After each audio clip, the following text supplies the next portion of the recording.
Greetings. Today, the moon goes into Capricorn, shifting gears into a more earthy and practical vibe. I'm Marina Orms here with your Astro vibe for Friday, April 18th.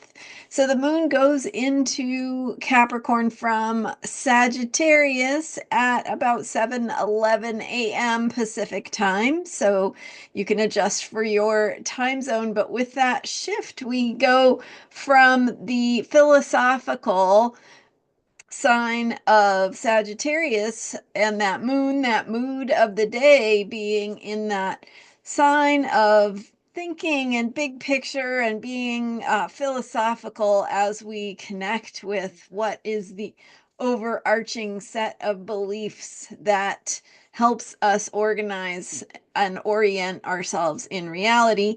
Then we shift into Capricorn, where we want to focus on how we actually make things happen in the real world. So practical, results oriented, hands on, but also putting in that hard work to put in the effort and ultimately build the thing we want to see constructed at the end of our efforts, right? So Capricorn is about hard work. It's about effort. And when we think about Capricorn, we think about sort of a willingness to sacrifice, to do what we need to do because it's worth the results we are creating, right? It's a sense of being able to see that reward, that prize that comes at the end through our success and our achievements. So with Capricorn, we want to think about our backbone and where we stand and what are the foundations we are standing on. We want to think about organizing, planning, strategizing. How do we get ourselves organized to create the conditions that help us generate the results and the outcomes we want to see? So, doing a little planning, getting out your planner, making a timeline, thinking about what comes next, what are going to be your steps.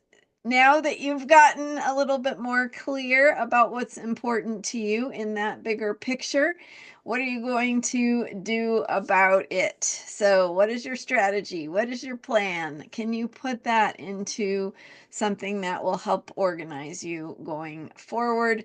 Now, getting organized is some people's thing. It's not everybody's thing. So if it's not your thing, you might want to focus on how you can support yourself, getting yourself the infrastructure that is going to help you. If you're not a planner, do you need some apps or tools? Do you need a buddy system? Right? What do you need? What kind of support do you need that will help you get from point A to point B? And with the Sagittarius moon we've had for the last couple of days, you can kind of see that mountaintop off in the distance. Here's the prize, the thing that I am heading for, going for, putting my heart and dreams and thoughts and intentions into. And but that mountain feels distant, right? It's off there in the distance. It feels like a dream. It feels like, yeah, we can imagine that, but how do we know we could ever actually get there? So with Capricorn, you're gonna you're gonna actually find the path. You're gonna go, okay, here's the map. Here, here's how, here's where we start. Here's what we're heading for next, and what happens after that, and what happens after that. So you don't have to have it all planned out, but you do have to get tangible and thinking about what is that goal, that goal post, that milestone that you're trying to get to, and what can you do now that furthers your ability to get closer to that milestone, whatever that is for you. Even if your milestone is just, I'm going to make it out to the mailbox today, then hey, that's your goal. And whatever helps you take that next step, stretch a little bit from where you are, or maybe relax a little bit into, seeing how that could happen instead of it feeling like it's impossible. So, Capricorn is not specifically known for its capacity to relax, but but that's part of it, right? We have to trust. We have to plant those seeds, those put down those roots into the earth that are going to hold us up. And so with Capricorn, we want to think about strength. What helps us be stronger? What's going to help us be more resilient, more flexible, right? A tree that is flexible to bend in the wind is ultimately stronger than a tree that is very hard and brittle and doesn't have deep roots, right? It can easily get blown over by the next big storm. So we want to think about resilience. And what does that look like for you? Take your next baby step that helps you build support, infrastructure, resilience around you. What does that look like?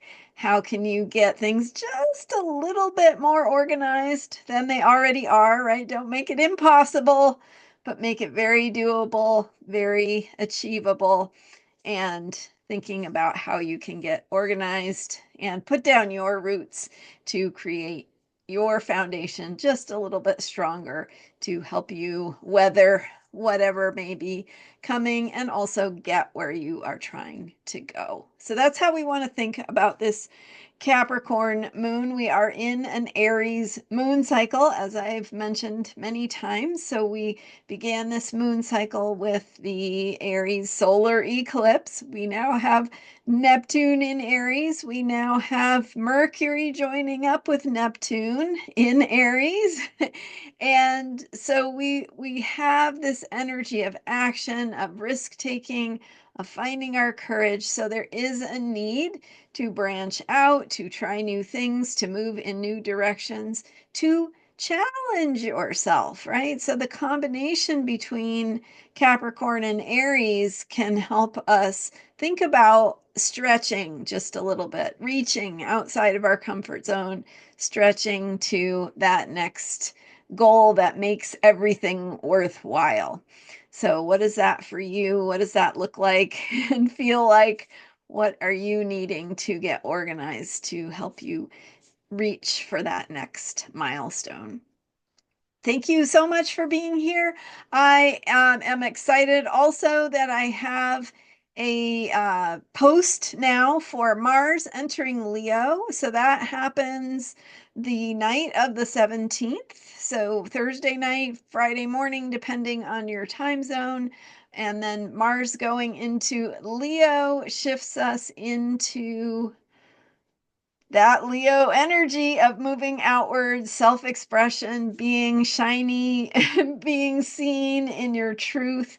So I've got a post now about that. Go check it out. It's in the new member site, it's available for free. And I have the link in the description for this video. So click the link to read more, and you'll see the link to that article about Mars going into Leo. It's got Mars in Leo, Mars opposing Pluto, which is a big deal coming up here on the 26th, the third of three Mars Pluto oppositions, really kind of characterizing the social and political climate that we're in the midst of right now. So I think you will really enjoy that short article, very insightful. It's also got a breakdown of where Mars in Leo could be in your chart, what house, if you know your chart well enough to know the houses, what that might look like for you. And of course, if you don't know your chart, I recommend that you get a reading